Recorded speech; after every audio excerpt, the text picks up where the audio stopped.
And we're back and we're moving into our second conversation for today. I'm joined on set by Kaya Catus, of course, well-known athlete and cyclist. Good morning. Morning.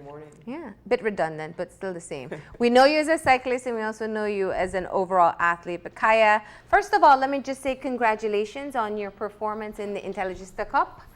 And I want to find out a bit of the background. I know this is not the first time that you went to this event, and it's definitely been something that you said you wanted to leave your mark. It was my second time at the Intelligentsia Cup, and it was a better experience than the first. They were all, it was 10 days of criterium racing, crit racing as the Americans refer to it, and we don't have crit racing in Belize. What is crit racing? It's a criterium going around doing laps on a course that is less than 1 mile long. We have the September criterium in Belize City that's on Alberta and Regent Street, but it's 2 roads parallel to each other with a 180-degree turn on either end. Crit racing in the US is famous for 90-degree corners. So it's a whole different skill to learn. Yeah. And in my first time there last year, it really took a toll on me because it's like you lose so much speed coming into a corner if you're all the way in the back of the peloton. Yeah. And coming out of it, you have to pick up so much speed. It's like doing intervals on every corner. And some of these courses have 11 corners, 6 corners. You know, it varies from one to the other. Yeah. So getting the hang of it last year, learning it, preparing mentally for it.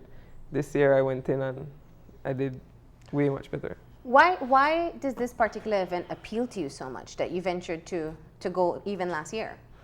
Well, my coach, Bill Elliston, told me about it, and it was a way to get out there and try to get to race with the Pro 1-2 girls. But last year, we did the first 2 or 3 races with them, and just how technical the races are was almost impossible for me to stay in that field.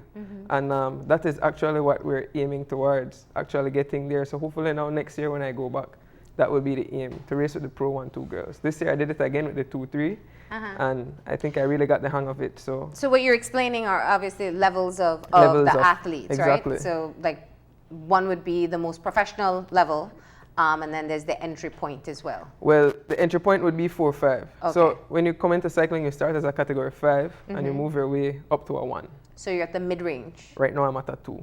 Okay. So I wanted to go back to last year because I remember when you came and you told us the story of how you crashed on one of those turns.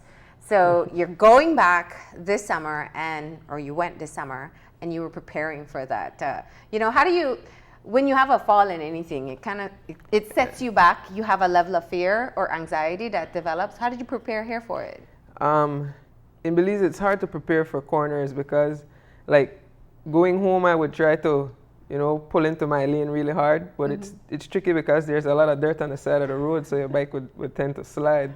So for me, it was building up mentally to tell myself that it's not impossible. Everybody is doing it. It is something that you can do. And physically preparing, doing that here was not an option because we have no corners that, in the city. I looked around, I was riding through Kings Park, through Kona Drive area. And trying to find that sharp turn. Trying to find that sharp turn without sun on the corner. Yeah. But it was just basically preparing mentally to go into it. Yeah. Now, you'd said that you felt in best shape going into this race this time around. Was that just mental, or was it also your physical preparation? I have been, like I said, with my new coach for almost a year now, and I have been training differently, not necessarily harder, but smarter. So I have been in excellent condition for the past couple months. I suffered a setback in January where I almost popped off my finger in one of the races, and it was hard to train through that. Riding at home on your home trainer with one hand up in the air, just to, Who'd think one little finger would make such a difference? you know, and it was definitely not an easy road. Yeah. But I knew that I was aiming for this race in the summer, and that made it easier for me to train in the sense that, you know, you have a goal that you're working towards. So it's not like you're just training for training's sake. You're training because you want to do this. Yeah. But you also had the races in Mexico. You won a race in Mexico this year. You've been racing in Belize.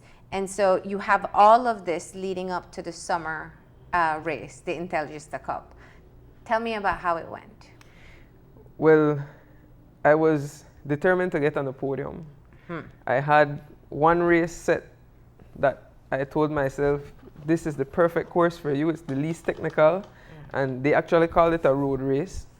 However, none of the races were actual road races. They were just bigger circuits. So you were still doing laps. Yeah. And on day 4, it was in South Chicago. And that was a race I had been telling myself from even before I went that this is the race for me to podium. Yeah. And on one side of the course, it had some cruel headwinds. And on the side coming into the sprint was just the opposite tailwind. So we had 28-mile-per-hour winds blowing. And when the sprint started, there was no brake managed to get away. Nothing that went out stick. And when the sprint started, it was just like a drag race to the line. And the curve was very, very far, almost a mile from the tape. So there was nothing technical to get in your way. It was just using your skill to move up and to get into the sprint. And it was almost a photo finish between the top 3. And I was third in that race. And you know, my service people and everybody around me was happy because we made the podium. Yeah. But I still was not satisfied because I know that I have the sprinting ability. You know, I know what it takes to move up in a crowd, and I was determined. You make it to the podium for the first time. This is only your second time in this race. Yes. You're not even Day halfway 4. through the race yet. You make it to the podium and you're not satisfied. I was not satisfied, and I knew I had 6 more days to get to the top step of the podium. And the days were winding down, and you know, it was becoming frustrating knowing what you're trying to do and it's not happening. Yeah. On the 8th, it was a very technical course. Finished on an incline to the finish line after coming out a 90-degree curve. So the entire course had, I believe it was 7 or 8 corners and a chicane. A chicane is where you take a left and then an immediate right or vice versa. So it's just like, you know, like an S-curve. Like a S-curve coming through very, very quickly without your speed really dropping. And this was in Elmhurst, and this was just a very technical course. And I had some friends who have visited Belize out there in Chicago, and you know, they were out there supporting as well. And I found myself in the front, and I had spoken to Bill a couple days before, and you know, he advised me to make an attack, do an attack on the second to last lap to put myself in the front, because that is what I had problems with, staying in the front in that last lap, because everybody has the same idea. They want to be in the front. And when the bell rang with 1 lap to go, I attacked and put myself in the front and stay there for the entire lap.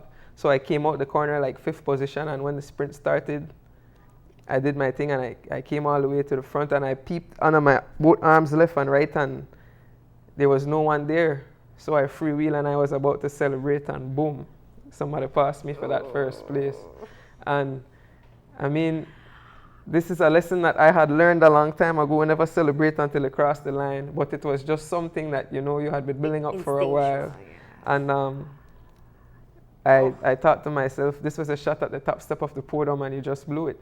So again, my service crew number 1 was happy, but I still was not satisfied with that second place finish. That had to be a gut-wrenching moment. It was. And going around for that last lap, the girl who beat me, she was riding Pro 1-2 the entire series, but because this was maybe a more technical course, she decided to come down to the 2-3 because she is a 2, and she basically told me, you know, got you on that one, you know, and we had a nice discussion. I can see your emotions when you think back to this story. And then so, you know, we've all seen those videos of people who celebrate and someone else cuts past. What do you tell yourself after something like that? How do you not self-loathe and It's take tough. that into the next day? It's tough, and I did take it into the next day, and I was pulled from the race actually on the ninth day. On the ninth Pulled day, from the race. I was pulled from the race. What happens is when you get dropped from the field, and you're about to be lapped, the chief referee would tell you have one more lap, and then they place you. Let's say you have 25 riders in the field. They pull you and they place you at number 26 out of whatever amount started. Oh, wow. So a whole bunch of us were pulled from the race, but I was feeling. I mean, you had 8 days of racing under your legs. Yeah. Super fatigue.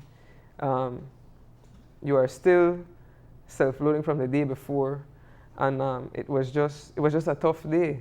Mm-hmm. And I was on the front of the race when the attack happened, and 2 girls went, and my mind was telling me to move with that, but my legs are like, no, you can't.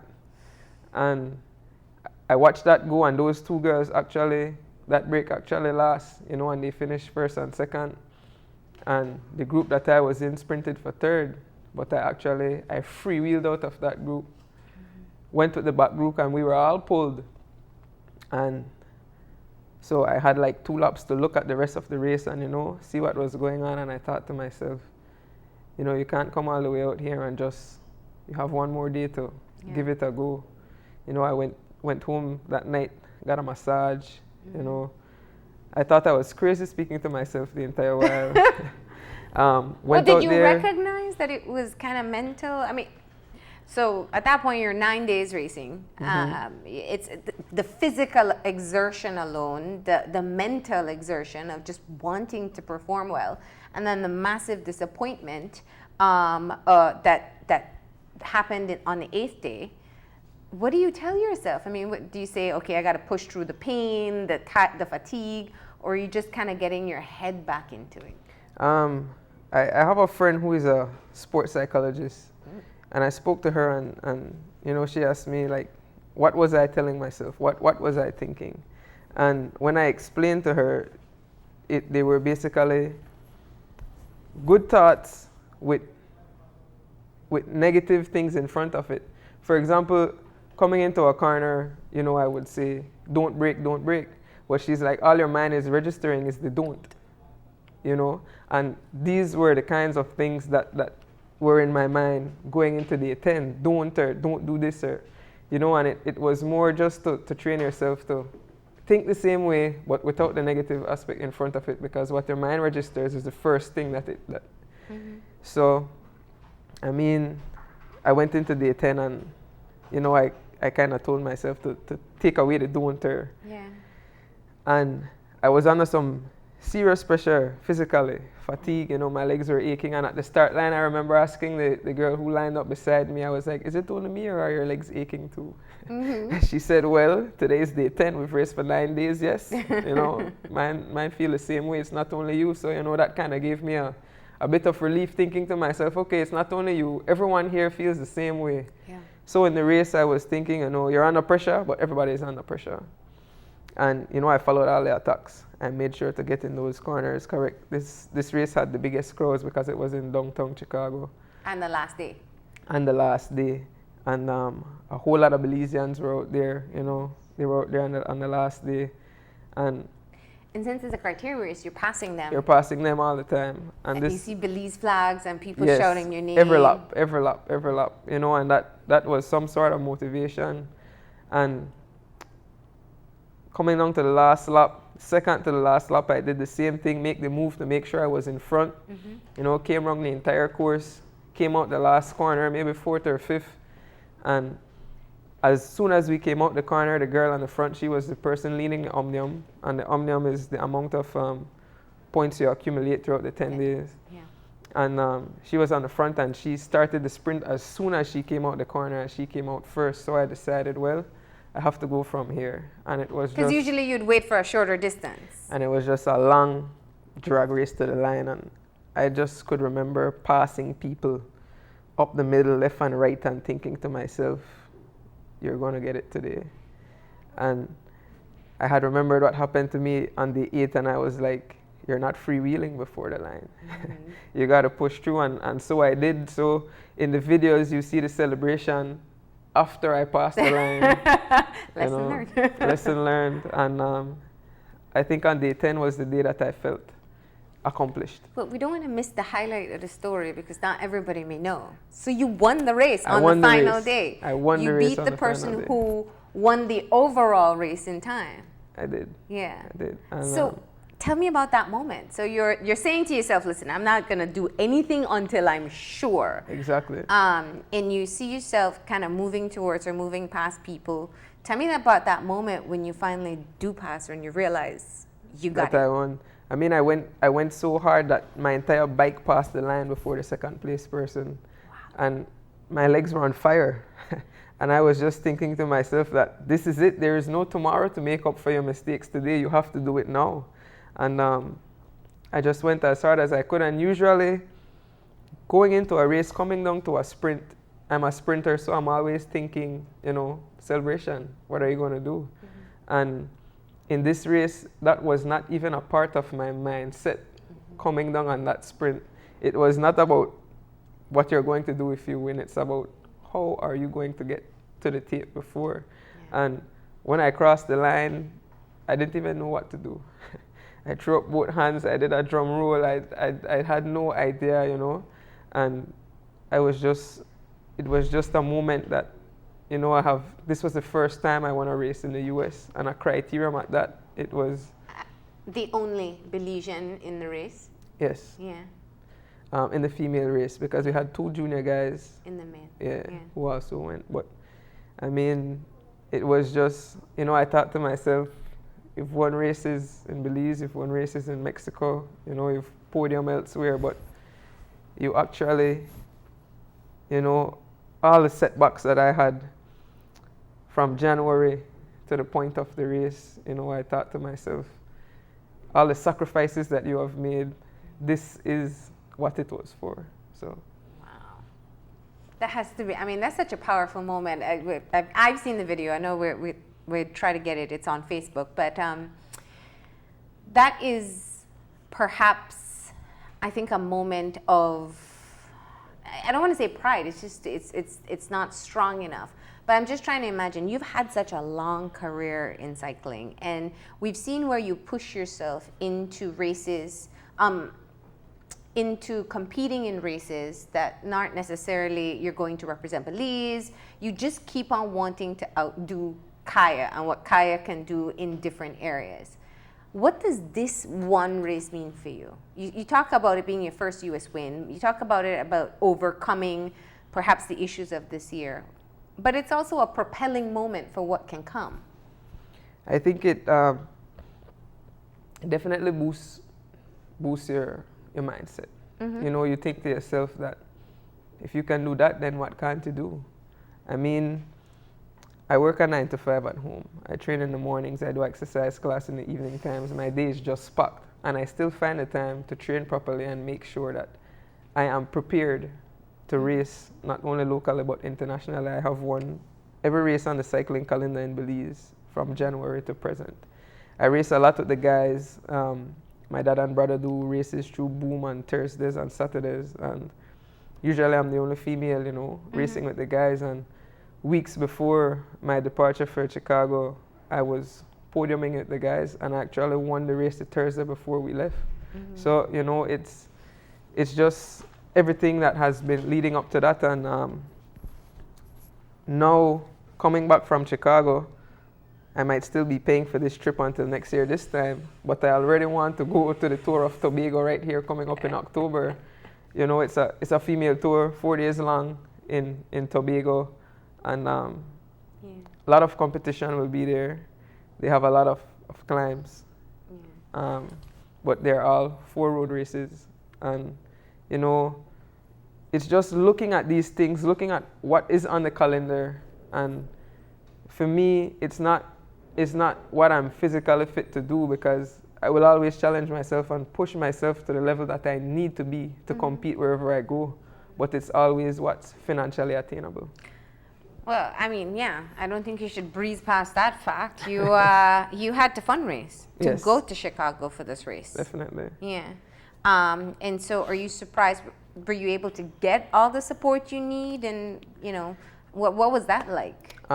We didn't reach a goal. However, we got some funds. I actually went out. I stood at the bump in front of the Coast Guard base, trying to get funds to go on my trip.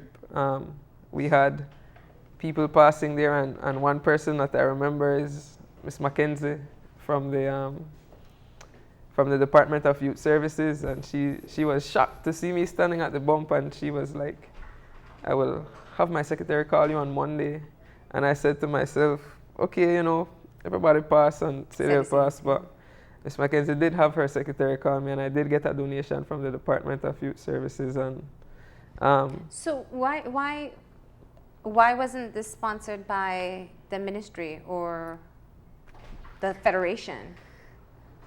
When you're not directly going to a race to represent a country that the federation is sending you to, they have no interest basically in what you're going to do. I mean, something as simple as a Facebook post saying, or a cyclist is going international to do a race, let's support her, even if they're not financially putting themselves behind it, is something easy for them to do, but would never be done.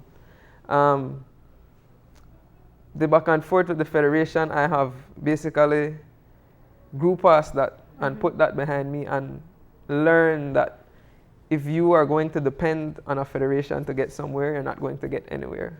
So it's something that you have to do yourself, which I have been doing. I've been traveling to Mexico on my own without the assistance of the federation. Went to Chicago on my own without the assistance of the federation. And it's individuals, people, businesses who decide, okay, I'm going to give Kaya $200 towards her travels. And all these monies add up. Traveling with a bike box and a plane costs $150 US. So that's already $600 without even just to travel with your bike. Without even the cost of the ticket yet. Yeah. Without even the cost of the ticket yet. Renting a vehicle for 11 days because it's a 10-day long race, so you have to rent a vehicle. You have to fuel up that vehicle every day. Driving to the races were like an hour, driving an hour every day to go and race. So your food, your race registration, accommodation, it's very costly to be racing away from home. This is always one of the things that I have a challenge in being able to understand because, and I say it all the time on the show, when you leave this country, and whether you're the sole representative or one of three, you no longer have a name. You no longer have your last name. You are the country that you represent. Exactly. And I quite imagine that when you were in this race, that people, I'm sure some people shushed about, oh, that's Miss Catous, but they're predominantly saying the Belize. Girl from Belize. Exactly. So you're an ambassador. And so when you choose to participate and then also put in the work to excel, I just have a hard time seeing why you can't get the support that's necessary. On that last day of the race, yes, I won, but in years to come, people won't remember that Kaya won.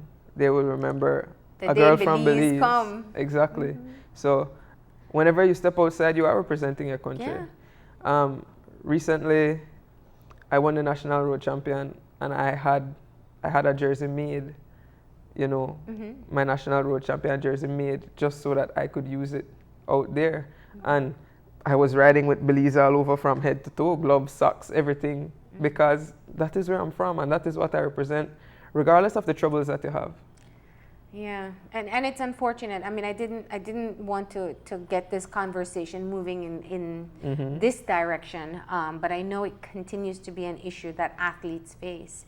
So you fundraise independently, stand at the bump, pay to go to the trip.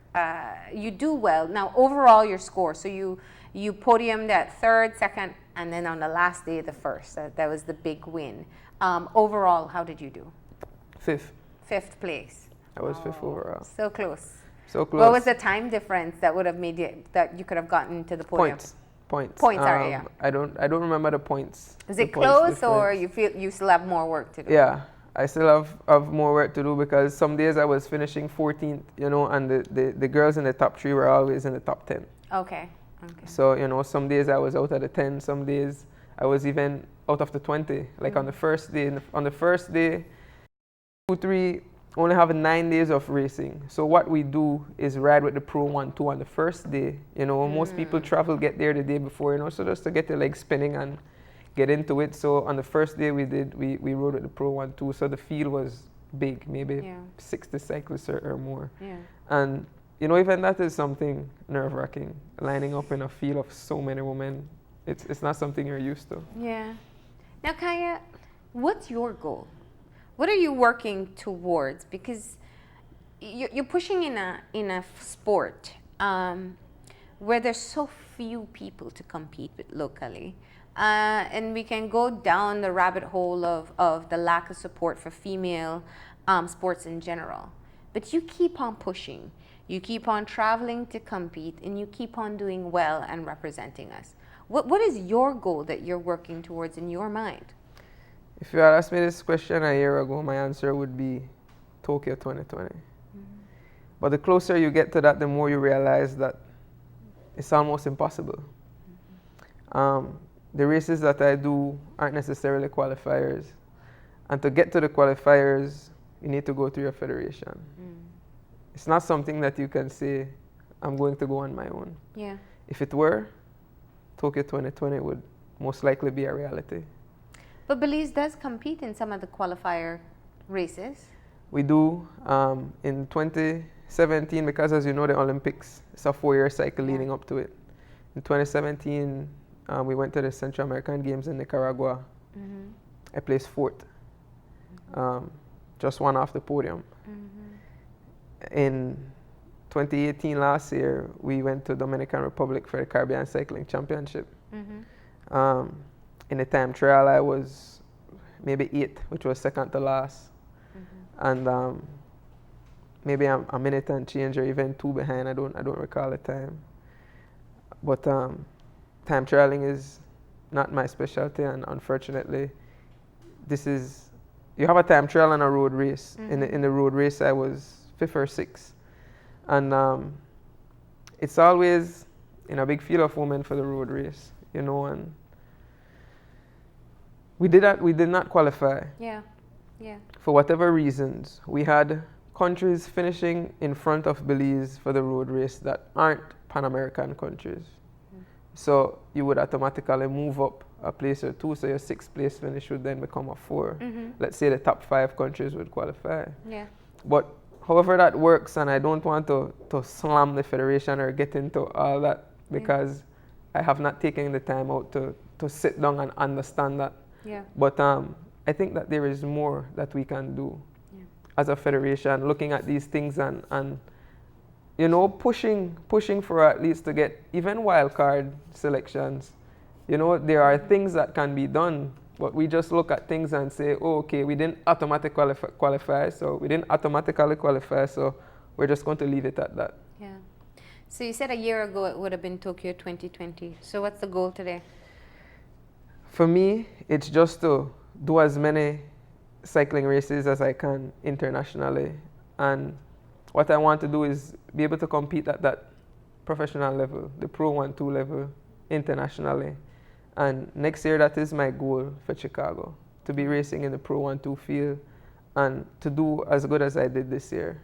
You know, racing with the 2-3s, I'm a 2, so I'm at the top of my peloton of riders. Racing at the Pro 1-2 as a 2, I'll be at the bottom, so it will be even more difficult. But I know the training that I put in this year, what it took, and even coming through injury, I was able to do it. Yeah. So I'm thinking if I'm injury free, I can do even more and be able to get to that other level. Clearly, you've learned the skill of knowing how to push yourself in the right direction. You said you also want to compete in the race in Tobago. What's the likelihood of that? Right now, I'm trying to link up with a female team. So hopefully, I just have to find my way to Tobago and everything will be taken care of. So you're doing another fundraising drive?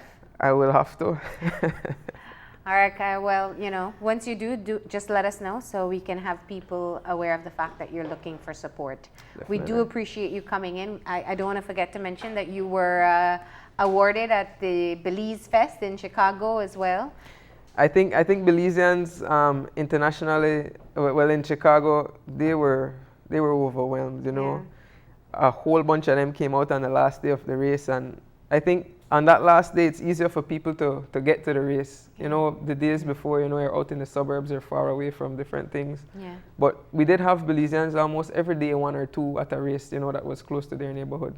But at Belize Day, I was awarded. I got 2 awards, and you know, I'm very thankful that, you know, people can see and recognize and be happy and celebrate with, you know, a fellow countryman, as they would say in the Caribbean, you know. So it was a good feeling to actually be awarded. And I didn't even know we got there, and you know, a friend of my uncle's who was taking care of us out there, making sure that we got to races, and you know, he dealt with the GPS and everything in the van every day, Arlen Cadle. And you know, when we got to the Belize Day, Arlen was like, we could go by the stage, and you know, that is how it all.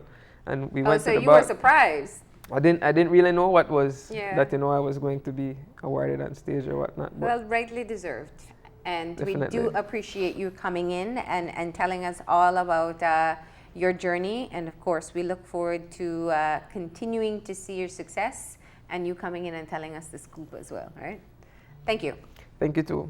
We're going to go ahead now and take a break. When we come back, we'll be talking about the Innovate Summit. So please stay tuned.